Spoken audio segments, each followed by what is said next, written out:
treat a lot of snipers. So for them, in order to be a successful special forces sniper, you need to be focused. You cannot be frenetic. You cannot be looking everywhere at once. You're going to be a pretty bad sniper. Anyway, so after the block, they can become focused again. Because it's very frenetic. It takes so much energy to look everywhere at once and nowhere. So that's the problem. When you are revved up, that's what happens. Now you can deny it. The problem is there is a price to pay for denial. A, you're miserable. B, you make everybody around you miserable. Let me assure you, I've lived through that. This is called secondary PTSD. You can give everybody around you misery.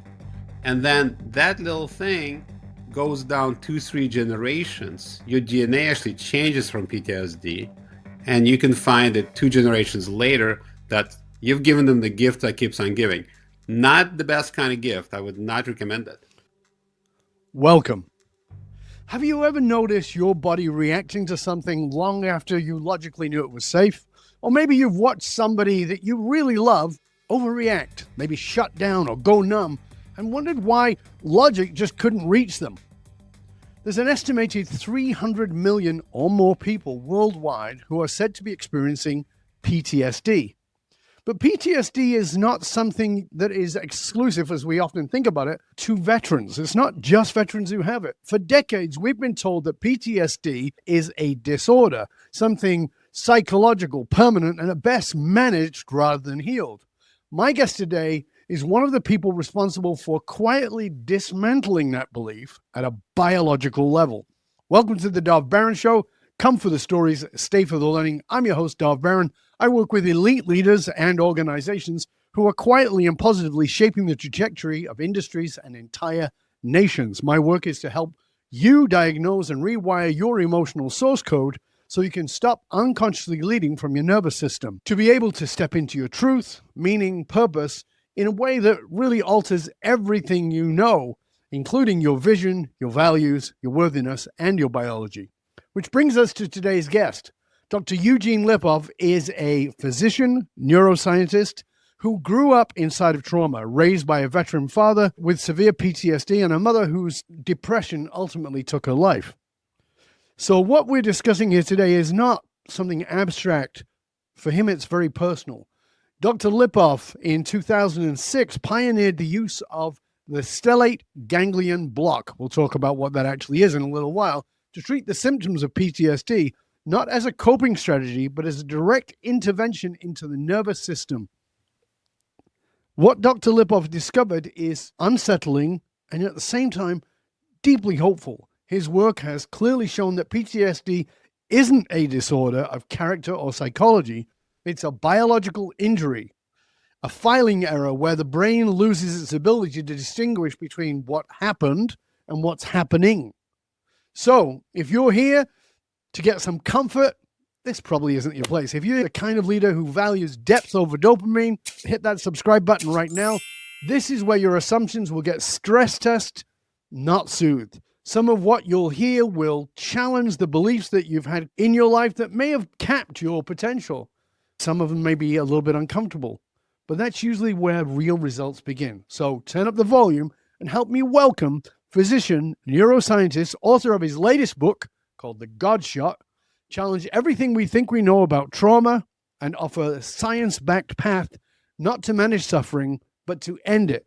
This conversation isn't about symptoms, it's about reclaiming reality itself. So turn up the volume and help me to welcome a rare human being and someone who I'm honored to call a friend, Dr. Eugene Lipov. Welcome, mate. Thank you, brother.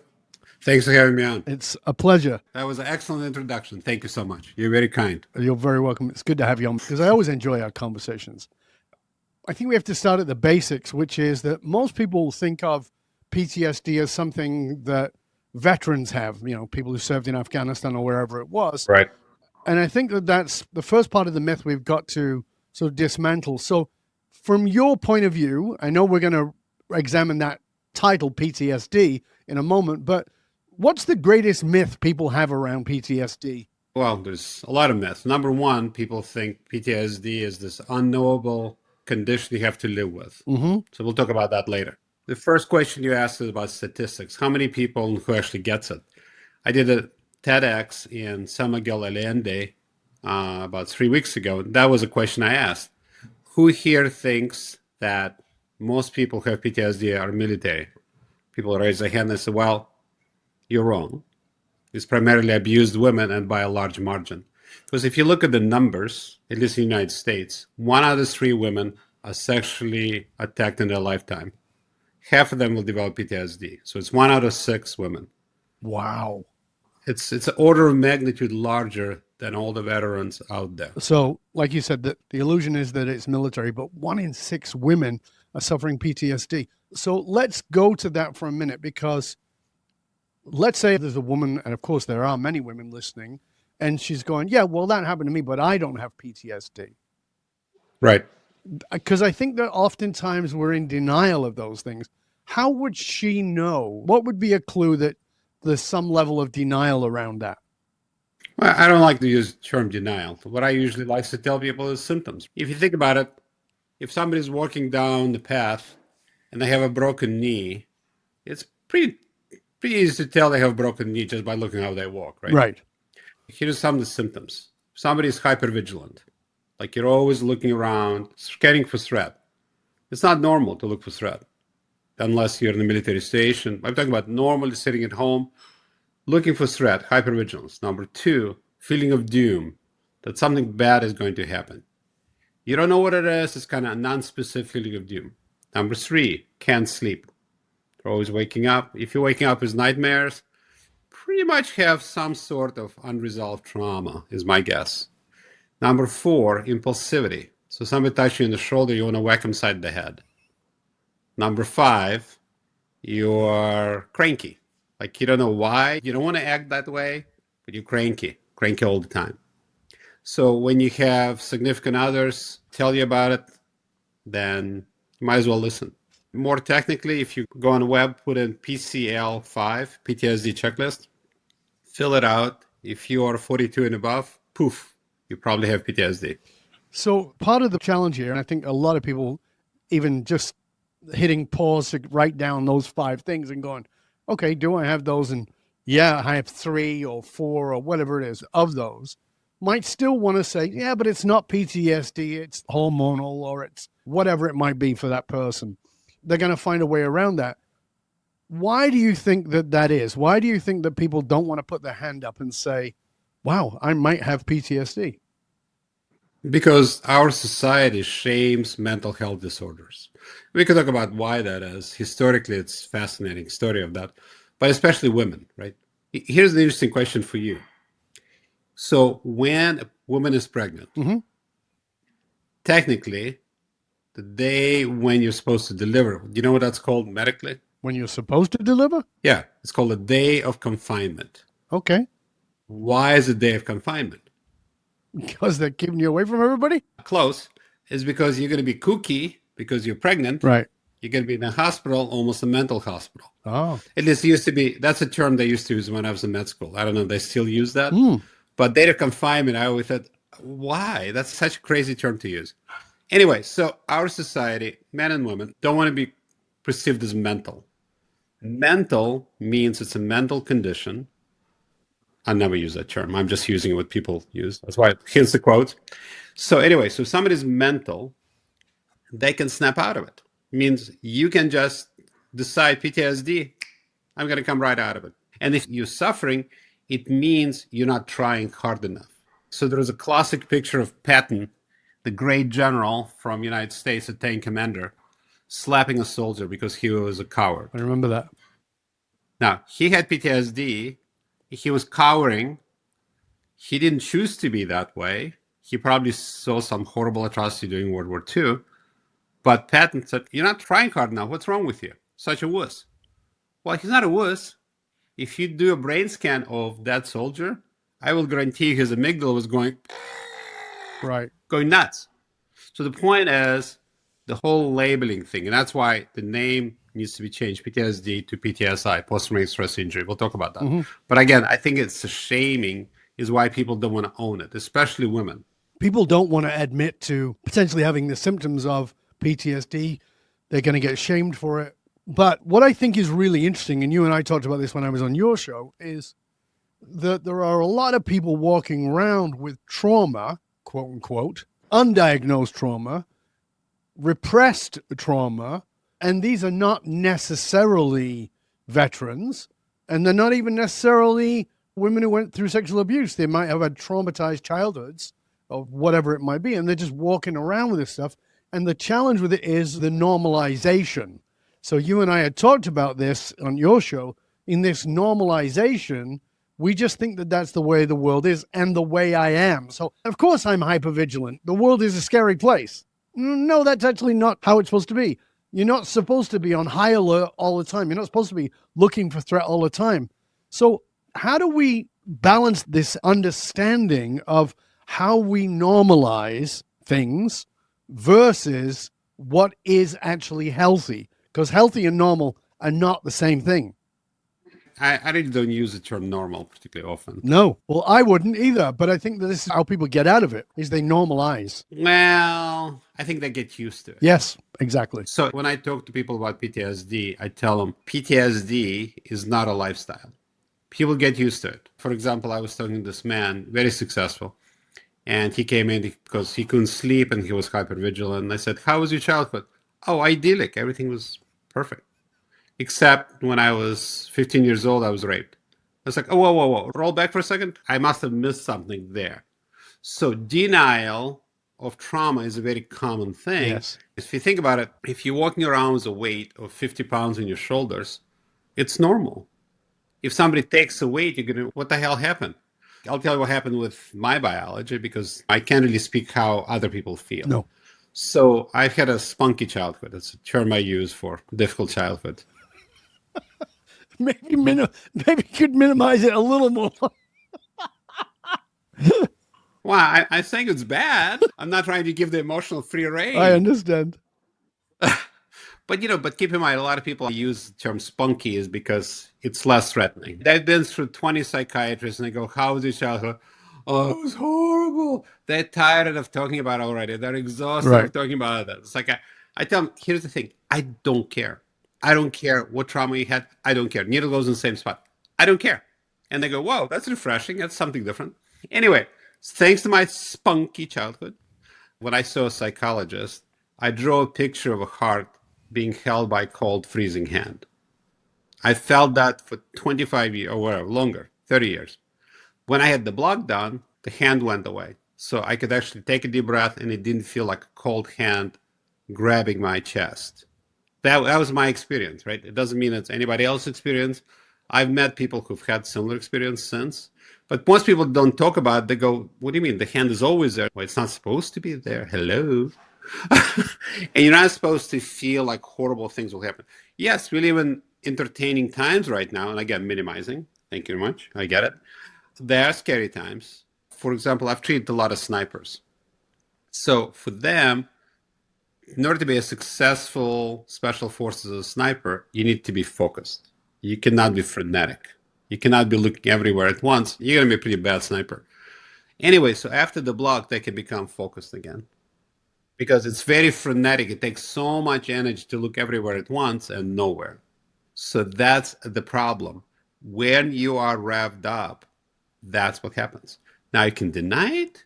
The problem is there is a price to pay for denial. A, you're miserable. B, you make everybody around you miserable. Let me assure you, I've lived through that. This is called secondary PTSD. You can give everybody around you misery. And then that little thing goes down 2-3 generations. Your DNA actually changes from PTSD. And you can find that 2 generations later that people have, that you've given them the gift that keeps on giving. Not the best kind of gift. I would not recommend it. Can we talk a little bit about that? Because that's a really important point. Because the primacy of DNA was kiboshed many, many years ago, but it didn't understand epigenetics in the way that we understand it, which is that the environment, it's not just me passing on my genes and therefore you're this because I'm this. It's you lived in that environment, that epigenetic environment, that's changed your DNA. So you've changed your children's DNA biologically and environmentally by them having to live in this space with you. Let me define it a little differently, if you don't mind. So I have a genetics degree from 1980. So We did not know about epigenetics then. You're just sitting around doing nothing. That's true. I'm making baskets. You're right. Baskets. That's me. Basket weaver. That's me right here. Anyway, so the only way you're supposed to change DNA was to have a mutation. Right. It takes a lot of effort, or ionizing radiation, X-ray, whatever. That's a big undertaking. Turns out there is something called epigenetics. You have the genes expression can be turned on and turned off by the environment. So it's designed, think why the man upstairs designed it. If you are a caveman and you're running from the tiger, you want to be hypervigilant, you shouldn't sleep deeply, all of that. You want to pass it on to your children so the children don't get eaten.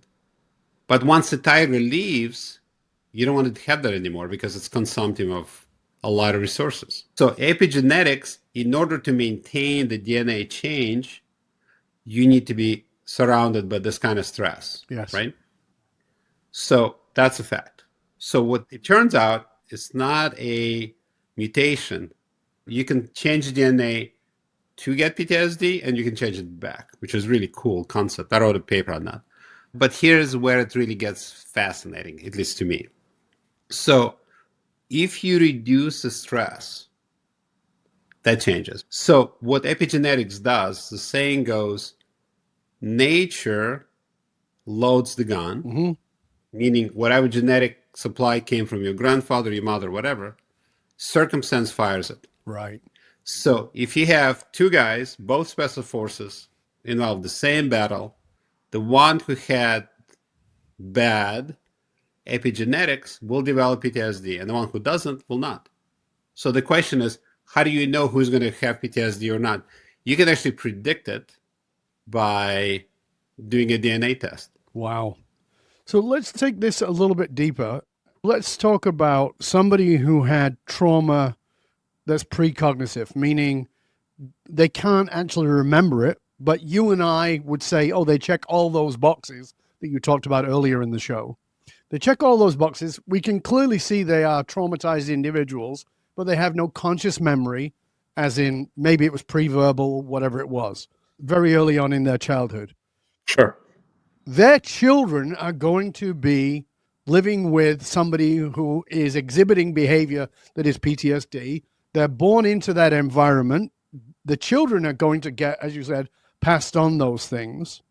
What happens when that parent who has no cognitive understanding, but is cognitively enough aware to go, yeah, I am behaving like a PTSD individual, so therefore my children are going through this. What happens when that parent has that treatment? Does it change their children or does it just change them? Before I give you an answer to that, let me give you an interesting story. Please. You know, you're old when you have stories for everything. So there was a study done in Pittsburgh where people had hippocampal infarcts. So it's short-term memory control.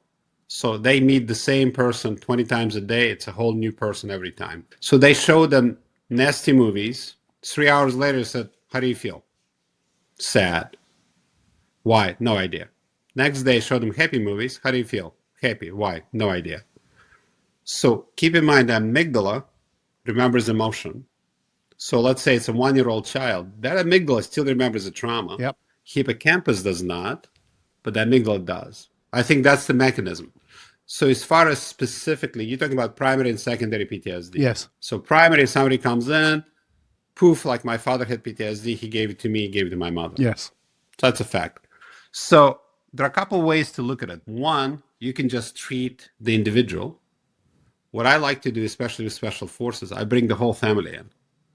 I treat the guys, I treat the women, I treat the children. Because if you could stop it, it's like STD. You treat one partner, that one comes back.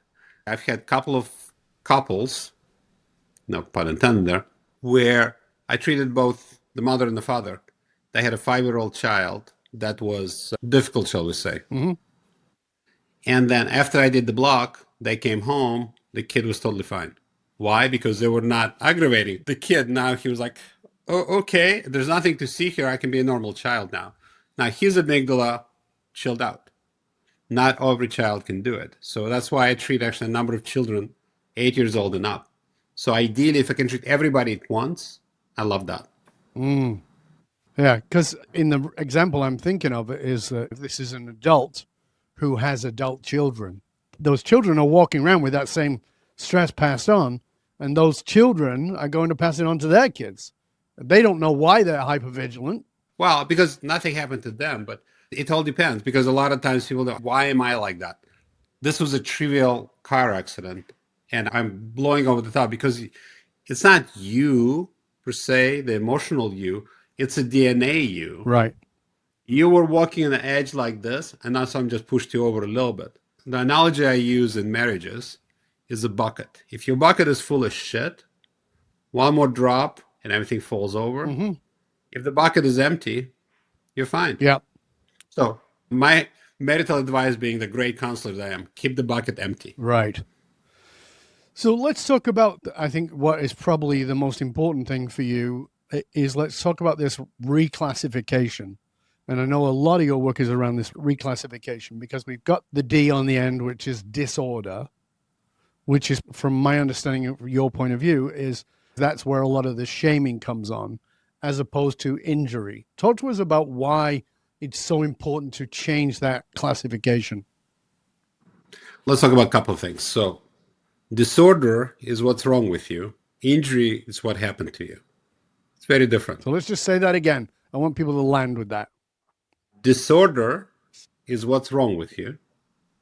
Injury is what happened to you. So you got attacked. It's not disorder attack. Somebody attacked you.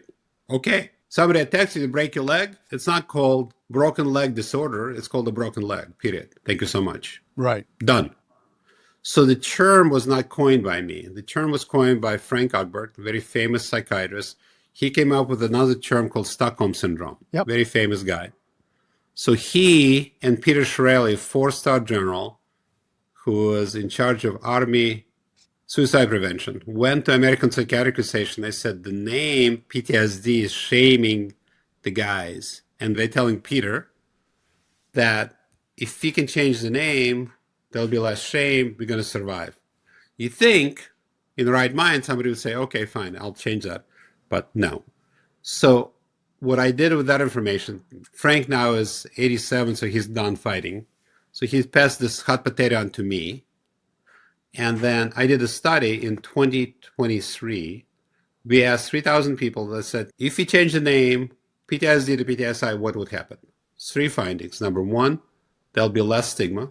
Number 2, there'll be hope that they can get treated because it's biologic. 3, they would seek care. I took that information and I went back to the APA, American Psychiatric Association, and they said, no, thank you, get more information. So I'm trying to do now a big survey, 100,000 people.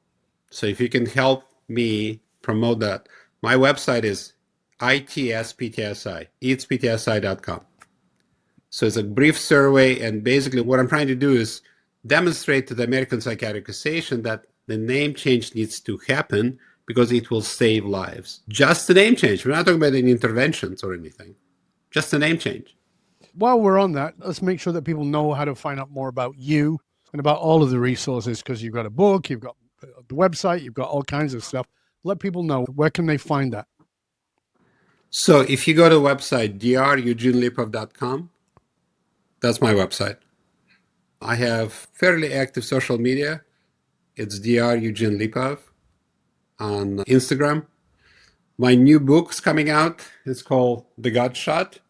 I have a website, thegodshotbook.com. It's going to be on Amazon, released on February 17th. Beautiful. And again, the survey is on eatsptsi.com. And again, we'll make sure all of those are, of course, posted in the show notes. If for some reason you didn't catch it, as Eugene was saying it, don't worry, we can make sure that you find it on the show notes. Just scroll down and have a look. So let's go to that for a minute. Let's go to the book, because it's called The God Shot. Like, no, that's no little, The God Shot is a pretty presumptive title. Well, let me tell you what it's from. Please. It's not because I'm God, let me assure you. I'm just a slug. I'm just a good helper, hopefully. So the name came from a man who I treated. He was a Marine. So he said, some of my buddies had the gut shot done, some other Marines, and they call it gut shot because the only entity that can change lives is God. So they call it the gut shot. So there is this article by the same name in Playboy, of all things, in 2016. If you want to look it up, it's on my website, the Gut Shot book. So a soldier, he was a lieutenant, was asked to write a article for Playboy talking about Stellate Ganglion Block. That's why he called it the gut shot. It is presumptive, but I mean, it's like just a quote. Yeah, I get it. Because I know people who've had the gut shot, I can say that it's life-changing. It's dramatic in every possible way, and it transforms lives. Let's talk about what it actually is in a moment. I want to get into what that shot actually is and what it actually does. But before we do that, before we continue, I want to speak to you, dear listener, and that part of you that knows you're not here by accident, the part of you that understands that leadership is not a role, it's an invitation. You're listening because some part of you already understands that you stand apart. But there's another threshold, one that your nervous system might stop you from fully integrating with life. And few people really cross that line. If you're one of them, if you want to go beyond what you're told is the limitations, go to dovbaron.com, DOVBARON.com. This is where the work that rewires identity, recalibrates the brain, strips away the noise that keeps most leaders trapped in survival. It's where you can find out more inside of the Curious Chronicles at dovbaron.com, where I share what doesn't usually get out into the public square. It's deeper neuroscience. It's the emotional source code practices. It's material that is ready for those who understand the invitation and the initiation, not the information. If you feel a pull to that, trust it. Go to dovbaron.com, where you can find out more about getting on the wait list for my new book, which is called The Art of Belonging, Why Conformity Silences Genius and How to Unleash It. Now let's get back to the show and back to Eugene, particularly in this context of what is the God shot? Because even the idea of a shot for some people is terrifying. All right, so let's talk about what we're doing. So let's talk about what PTSD or PTSI is. Yes. And I think in that context, you'll understand what this procedure is. Yes. Let's start calling it a procedure, not a shot. The God procedure. Oh, come on. So it's going to be God molecule. God knows where it's going to go. Anyway, we got to move on. So here's what happens during trauma. So during trauma, if it's severe enough, two things happen. Number one, norepinephrine is secreted. Norepinephrine is a brother of adrenaline. So it basically revs you up. But if it's severe enough, or if it's over enough period of time, like bullying, what happens is a BNGF is produced, or NGF, nerve growth factor. It's a substance that makes new nerve grow. So fight and flight nerves are particularly sensitive to it. So after trauma, those extra nerves sprout. You can actually see it in the rat model. Each one of those nerves produces norepinephrine. So as long as it persists, then it gets you revved up on a continuous basis. So when you put a local anesthetic onto the ganglion, which is a nexus between the fight or flight system in the chest and the brain, that ganglion deactivates this whole thing. And those extra nerves that grew, let's say there were 4 before, after trauma there's 8. It's called pruning. So it takes away the extra nerves, now back to 4. So now it's calm, chill. So what happens is right after the procedure, what we're doing is numbing up the nerves. It hurts less than a dental procedure because less nerves are in the neck. So people can feel much better about 5-10 minutes later. And about a week or 2 later, those extra nerves go away. The procedure takes 10 minutes, but it lasts for about 8 hours. That extra nerves can go away. The longest outlier right now we treated was 17 years ago. 17 years. So tell us the difference, because I know you've got lots of stories there. Tell us the difference between somebody before and after. Because before the procedure, again, people have normalized, they've made it, this is the way it is, and then suddenly it's not. So talk to us about the before and after. So I'll give you a few examples. So there is a young man who I met years ago. I was doing a fundraiser. So he came in and I talked to him. I had to leave the fundraiser because he was so distraught. So he said if I would have told him no, he would have killed himself in the parking lot. Intense. He used to work on helicopters during Vietnam era. So he was in charge of the VFW post in the area I live. So apparently, by most accounts, he was a massive pain in the ass. That's what everybody told us. So after the block, he became very nice. I said, "What did you do to him?" It's like, he's not nasty anymore. It's like, what the hell? So his wife told me he was sleeping better. The other thing that was the biggest telling for them, I don't know if you've seen soldiers, but they can never sit in the middle of a restaurant. They have to have their back to the wall. This guy apparently was sitting in the middle of the restaurant, no problem, having a great time. So somebody dropped dishes. So his wife expected him to jump on the table, do all kinds of shenanigans. Nothing happened. He says, "But why am I jumping? There's nothing to see here." So I think that gives you a pretty clear feeling in a real person what that looked like. I don't know if I told you this story, but that gentleman had to shoot a 10-year-old kid in line of duty in Iraq. So piece of child hit him, horrible. Came home, tried to strangle his wife a few times. So we did the block. He's 10 minutes after, he said, "Before I was going 120 miles per hour, now I'm just cruising at 20. Everything is chill, no problem. I remember what happened, but the color is gone." Ah, So that's amygdala was deactivated. Hippocampus is still working, so he has normal memory, but the angst is gone. So when you do that, you can now do psychology. You can actually talk to them, and they're not flying off the handle. that's a really interesting thing, isn't it? We've had many private conversations about this, is that there are lots of people having therapy and it's not really working and they need this extra. But at the same time, even if you have this, you still need to have the psychology side to help you understand how to process and get some things out of the way. And I think that there's a really good marriage between these two things if you do it right. And I think that making one thing the absolute over the other is, I think it's possible, but there's a need for that marriage. Let's talk about that. So about a third or half of the people we treat never do therapy. They just have a treatment and they just go on. Mm-hmm. So many times it is enough, because if you can stop being an a-hole, people will treat you better. Right. What a concept. And then you have positive reinforcement and you continue to get out of it. If it's a choice between doing nothing or doing just a block without psychotherapy, I don't think that's a wise choice. Ideally, what I would recommend people to do is do the procedure, do psychotherapy, meditate, take care of yourself, avoid doing bad things, all of that. That's ideal, but we do not live in an ideal world, unfortunately. So can we talk about the other side of this? The examples you just gave, the stories you gave, although they're very dramatic, are specifically veteran related.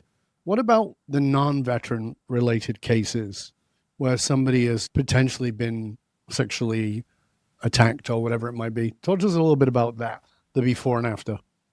To me, there's no real difference. No. Because the needle goes in the same area. But for example, when women come in and they can't sleep, they can't trust, they can't relax, they can't have normal sex, all of that, because they're always expecting something bad to happen. They cannot relax. So the significant others are like, "She cannot trust me. I had no reason. You should be able to trust me. I've been with you for 30 years. They can't help it because it's amygdala. So after the block, people are relaxed, they're calm, they're loving, and a lot of times sexual function, both men and women, improve. Also improves fertility. That's a separate issue. But the point is, what happens after the procedure, typically women can sleep, they can relax, they can have a nice time, they reduce alcohol use. All of that seems to happen. I can give you some really extreme cases, but the point is, in a normal person, considering the numbers I gave you, 1 out of 3 women are attacked in their lifetime. The number of walking wounded, so to speak, mentally is severe, and it affects our society in very bad ways. Not only does that affect fertility, it also affects what kind of mothers they can be. And then there is a lot of self-doubt. I don't want to be that nasty, but I can't help it. Because the part of the brain is just revving up. You need to chill that down, and then it'll be much easier. You can be your best self. That's a really interesting thing, because looking at this at a more sort of polymathic spectrum, is we are in a population decline globally. There's a population decline in most first world countries have a population decline. There are a few countries that don't have it, but it's rare. And so what I wonder, and I'm putting this forward to you, is there an increase in PTSD and all those traumas? And what is the level of impact that that's having on fertility rates and therefore on population growth? You and I are old enough to remember when there was this talk about overpopulation. And now what we're seeing is that there's a pretty good chance that it'll be underpopulation for economics to continue in the frame that it's been in. There's a lot of geopolitical backgrounds and research on all these falling populations. And that's part of what's causing all the nationalism. So that's, again, a bigger and separate subject. But this context of fertility, can you talk to us more about that? Yeah, let me just address the first statement you made, and then I'll absolutely give you an answer Yeah. on fertility. Let me start something happy. Let's start with that. So we had the first SGB baby. That's what I call it. Here's the story. So this man came in, and he was a firefighter. He had PTSD from being a firefighter. He gave it to his wife. So they both came in, they had a treatment. I got a call from him 2 years later. He says, I'm feeling great. I said, that's great. He said, you don't understand, Doc, I had a child. I was like, great. So he goes, we tried for 20 years. Wow. The day after the procedure, we conceived our child. So we'll talk about biology in a second. What do you think they called the child? Not Eugene, thankfully. Not Stella. Not Eugene, not Stella. God? God's key? No. Jordan, for Michael Jordan. Oh, okay. She's the cutest blonde girl you've ever seen. Right. Anyway, so let's talk about biology for a second. There was a paper I wrote, or chapter I wrote, about sexual dysfunction in men and correction thereof by using stellate. Mm-hmm. The way I explained to the guys, if you're running from the tiger, you don't want anything sticking out. Simplistic. But turns out there is a U-curve. Too much norepinephrine, back to the same norepinephrine we were talking about, no sexual function. No. It reduces circulation, hormones, whatever. Optimal amount, yeehaw, everybody's happy. Too little, no sexual function. So it's a U-curve. So up to 85% of guys have that with PTSD. And the cool thing about it, that the procedure reverses that problem pretty rapidly, as we could see in this guy. As far as women, there was a paper written in Italy in 1972. They took infertile women, they did blocks on them, and about a third of them got pregnant. So it turns out the hormones got adjusted, blah, blah, blah, all of that. But if you think about it biologically, if you are under stress, there is a saber-toothed tiger walking outside your cave, you really don't want to be pregnant. No. So it's biologically adaptive, but in our society, it's not. But keep in mind, there's many other causes of falling fertility rates. So one is trauma, no question. Yes. Two is pornography. The amount of asexual people in the United States is the highest it's ever been. Number three, plastics, microplastics. Yep. So there was a book I read, very unfortunate, name of the book. It's called Collapse. So in there, they gave experimental evidence. So in Disneyland, apparently they have a lot of water bottles, right, in Florida. So there is a lot of hermaphroditic alligators in the swamp. The point is, all that plastic changes hormonal levels. And hermaphrodites are not particularly well known for reproduction. No. So my point is, it's all of that. Oh, yeah. All of that together, and the stress and memes. For example, let's talk about my favorite new term, mimetic disease. Shall we talk about that? Let's go to that, because that is really something I wanted to get to. And I'm certainly not suggesting that stress/trauma is the reason for infertility as the only. And it's really important to understand. But the fact of the matter is, if you are high aggro, you're highly aggravated, or you're deeply, darkly depressed, your sex drive is going to die. That's actually a biological system that's supposed to shut down and not be available. So aside from the microplastics and all the other things, and I'm not minimizing. no, but I want people to understand, because you gave these examples of people getting pregnant. It's not that they didn't want to. It's not that they biologically couldn't. It's because there's a system in place that was putting a block on it and saying, this is not going to happen because the saber-toothed tiger is coming through the door, or the gunner is shooting at you, or whatever it might be. This is the point I'm trying to have people understand. I don't think people realize, I know this, you know this, we've talked about this. I work with these people who live in a very high stress world, and a lot of them have normalized it, and they think that that's just the way it is. And they're walking around so like, and they go, yeah, I'm just energized. No, you're a stress monster. Well, the other thing to keep in mind, a lot of times, I'm sure you've heard stories of people adopt a dog and poof, they get pregnant. Mm. What do you think dog does? Calms them down, right? Oxytocin levels go up. They start to bond with the dog. They start to relax. They start to connect. And guess what? You get pregnant. Yeah. If you have a child. Yeah, exactly. That makes perfect sense. So let's talk about this meme thing, because this is really interesting. This is an interesting twist for people, I think. Yes. So I am not a big user of social media. I'll tell you that right now. Fortunately, you have a team that is. Thank God they are there. Exactly. It's better than me. Exactly. It's like, go away. I can't do it. Anyway, the point is a lot of people use memes now, clearly. So meme is defined as basically an idea that just gets transmitted on a number of reasons. Perfect. No problem. So people are starting to use the term mimetic disease or mimetic disorder. Basically, you watch a meme enough times, let's say shooting somebody in the face or something like that. The problem is the brain doesn't know the difference. So they're talking about psychological impact of watching those kind of things. So I'd like to take that one step further. To me, psychologic is biologic. Meaning, what does that mean? You watch somebody being shot in the face a number of times.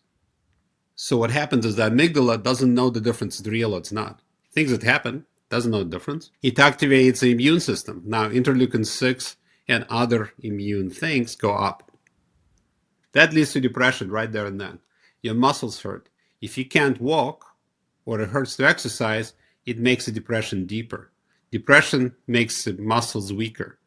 And as the cycle starts, and many other things happen. But I'm just talking about watching a meme of somebody being shot in the face.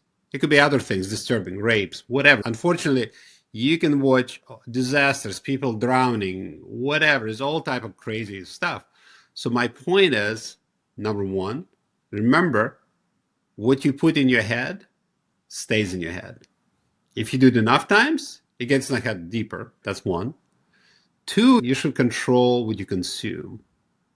You shouldn't just continuously do it. And I always recommend people, if you want to do social media, do it 1 hour a day. Don't let it just go bing, zing, ling, ding.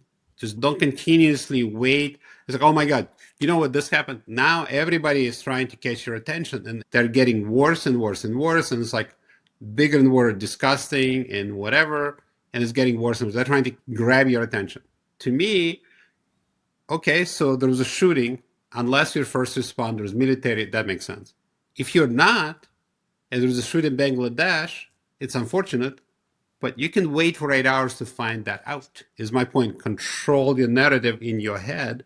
The next life you save could be your own. And keep in mind, PTSD and the brain change, if you have PTSD, your chance of dying of heart attack is twice as high.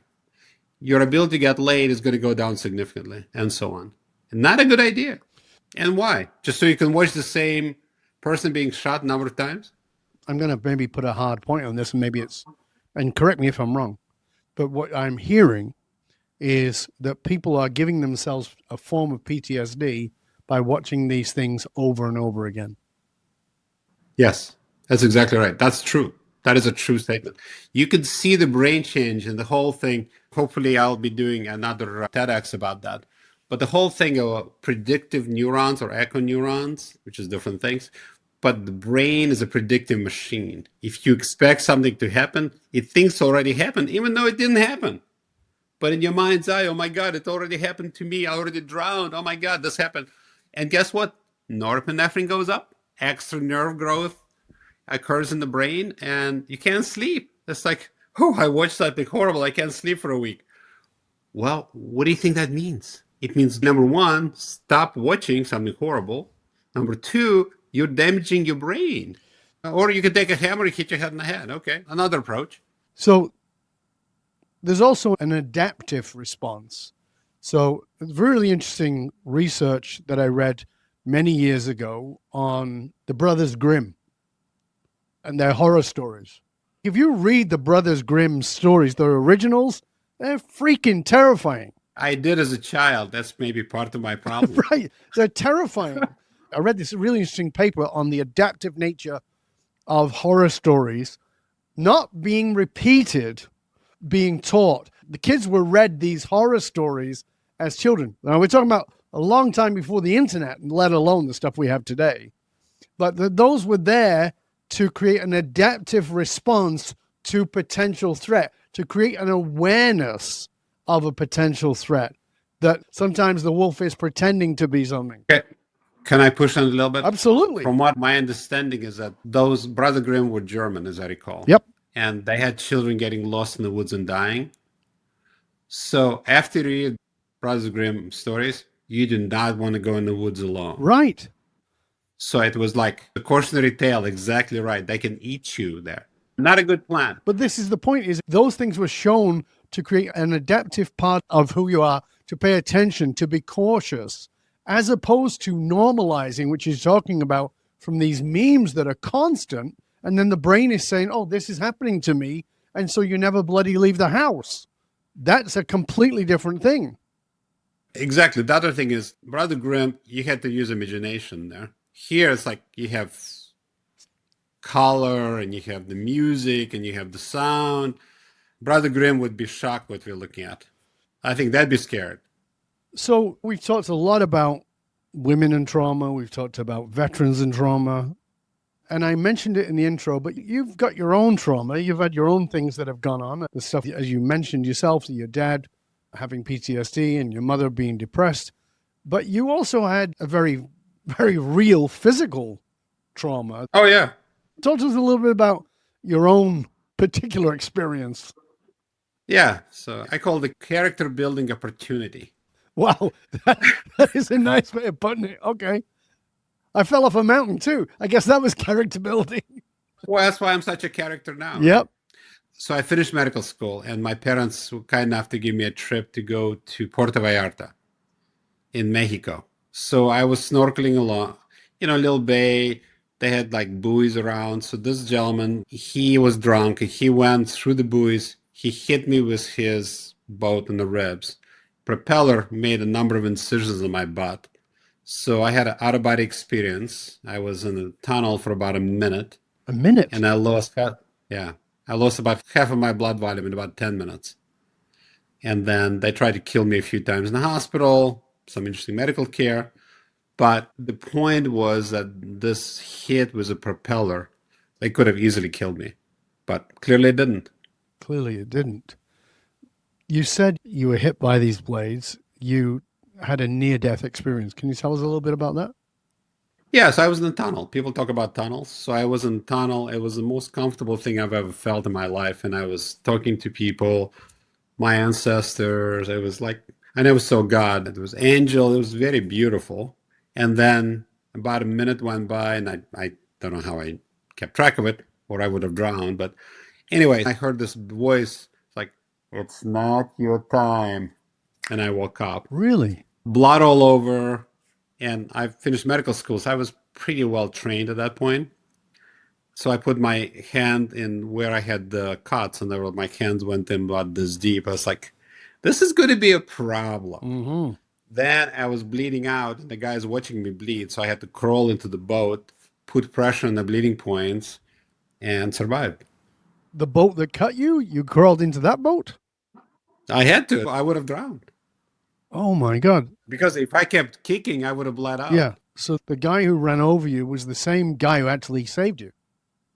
Yeah, he stopped and watched me bleed. That's pretty severe. Wow. Holy moly. So from your point of view, how do you classify that experience of being in the tunnel? Well, I think it was a gift, actually. People talk about post-trauma growth. That experience, obviously, if I would have died, it would have been bad. Some might even say fatal. Close. Wow. There's a term for that. Who knew? English has so many words. What? I was very much an introvert before that trauma. Mm-hmm. That kind of knocked it out of me. Shumpum. I also lost any fear of death. Mm. So it also made me a lot more spiritual, I think. Because it's like I've spent the rest of my days, I was 24 and I'm 67 now. I've spent a lot of my time trying to integrate spirituality and science. And essentially, they live very comfortably in my head. Hmm. I'm very comfortable with both being there. In fact, a lot of real scientists in the past were spiritual. Of course. So my son gives me grief. He goes, "What do you mean? How can you possibly believe in God and call yourself a scientist?" I don't think they're mutually exclusive. Hmm. And then it gives me a very warm, oceanic feeling that there's something out there that's better than just this section of the universe. I think it made me a much better human being. That's really interesting. From a scientific point of view, do you think that I mean, obviously you put a spiritual bent on it, and I'm not saying that's wrong or right. From a neuroscientific level, do you think it's possible that those effects were a DMT effect? DMT, define that for me, please. DMT, the neurochemistry inside of your brain that produces Endorphins and all that stuff. It's more than that. There's a specific one, DMT, dimethyltryptophan. You mean you get that from drugs, right? It exists in the human body. We produce it at a deep delta level of sleep, but it's also found in most organisms. Right. And of course, you can get it from plants and have it as a drug, but there's a DMT response that is a short response that gives us those effects. Well, maybe. Nobody really knows. Right. I prefer to believe I was connected to a different universe and a different existence. So the bigger question is, can DMT and LSD and psilocybin, does it really have us resonate in a different function? I don't know. I'm not enough of a scientist. I'm not that kind of scientist for sure. But the point is, I truly believe what we're going to find is, if you think about our brain, it's just a good radio receiver. Mm-hmm. And we can receive it better when you had psilocybin. I had psilocybin. I was flying through the universe in a beautiful spaceship and very beautiful geometric designs. It felt nothing like being hit by a propeller blade. Not at all. As a pain physician in me, I would say, okay, you can have hallucinations from hypoxia. You can get my endorphins were trying to save me. I don't know. Right. But I'll tell you one thing. It is the only time I've ever felt it. And hopefully I really don't want to re-experience it if I don't have to. However, I lost fear of death. Right. A lot of people live with that. And that's a hard way to go when you're afraid of it. That's really interesting because it brings us kind of in a circle to something that you mentioned earlier, I've talked a lot about, which is post-traumatic growth. And I think that a lot of people claim post-traumatic growth when they actually got post-traumatic denial and sort of toughen themselves up as a result of it. Help people understand what post-traumatic growth is, what that means for those who are listening, particularly if you can relate it to somebody who's gone through having the procedure that you offer, and then how that growth has taken place. Let's break it apart. So there is a term hormesis. Let's start with that. Mm-hmm. So hormesis is a term that was introduced in the 19th century. Basically, what doesn't kill you makes you stronger. So the way it was done is there was fungus. They were trying to kill the fungus. They gave it sublethal doses. The one that survived, there's a DNA changes in them that we know now that makes them stronger organisms. So physiologically get stronger, and also mentally, having have survived through it, may be able to do more things. That to me is post-traumatic growth. Meaning, before I was afraid of being, like, using me as an example, I was afraid of lecturing. I have an accent, blah, blah, blah. I was very shy. After that accident, the way I look at it is, I've survived that. Everything else in front of me is much simpler. Mm-hmm. So that's my growth, right? Meaning you can do things that were harder before, easier. Right. So it's a muscle. So if you can do 50 pounds, now you can do 75 pounds, you have some muscle growth, right? That's what I'm talking about. We are not talking about saying that I went through this horrible experience, now I'm not leaving the house. That's not growth. That's going the wrong way. Right. Now you cannot lift 50 pounds, now you can do 10 pounds if you're lucky. Your muscle is wasting away. Your brain muscle, which you either make it stronger or weaker. So to me, post-traumatic growth, meaning you can do more things now than you could do before. Not less. If you're doing less, that's no good. Well, what I mean is, have you found that somebody who's had very severe PTSD, have had your treatment, And instead of being, of course, less functional in a healthy way, become more normalized. Do you believe that they're having a post-traumatic growth after they had the treatment? The way I define it, I think what it does, it gives you pre-trauma state. It brings you back to pre-trauma state. You're functioning, you stopped functioning, and now you're back to functioning.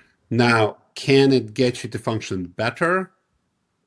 Maybe, because that probably will involve psychological intervention and putting yourself in different circumstances, losing fear. That depends. To me, if I can get you back to pre-trauma state, we win. Anything above that, bonus. I've never really studied. It's a good question, but usually people are pretty broken by the time I treat them. Yeah. I'm just trying to get them to function. We're not talking about woohoo, success. We're about to finish the show, and I want to make sure that people know, again, where they can find out more about you, about your treatments, etc., about the book. Is there a big wait list to get in and get this treatment if somebody's listening and they're going, okay, I really want to do this? No, you can probably get it in 2 weeks. Oh, okay. So the process is you'll talk to our nurse practitioners that will make sure you're healthy enough physically and mentally you're right candidate. You have the right conditions, and somebody who's actively suicidal, we don't treat. I will refer to the right people. But the results have been amazing. And again, if you see it in the spouse and yourself and the kids, I love helping family is my favorite thing. Beautiful. Eugene, as always, my friend, it has been a pleasure and an honor. Thank you so much for taking the time to be with us. It's always such a gift, and I want you to know how much I appreciate you and the work you're doing and the difference you're making. I love our conversations. Thank you. Back at you, brother. Please tell everybody where they can find out more. All right. So if you want to learn all sciencey stuff about me, it's dreugenelipov.com. All the papers, everything I talk about is there.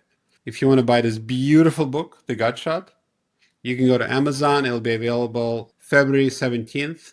It'll be audio, not read by me, thankfully. It'll be a professional reader. If you're looking to change the term PTSD to PTSI, please go to eatsptsi.com. And if you could follow me on social media, which I do not read, it's Dr. Eugene Lipov. That's it. That's all we got. Okay, we'll make sure that all those links are posted in the show notes so that you can follow up with Eugene and follow up with his great work. Remember, those who control the meaning for the tribe also control the movement of the tribe. And leaders who are committed to positively shaping the political and business landscape know they must tap into what drives human behavior. I'm Dov Baron.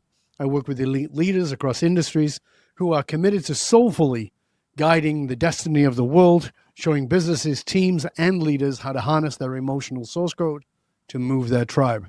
Because unified, actualized meaning is the single monolithic difference between mediocrity and greatness for individuals and companies.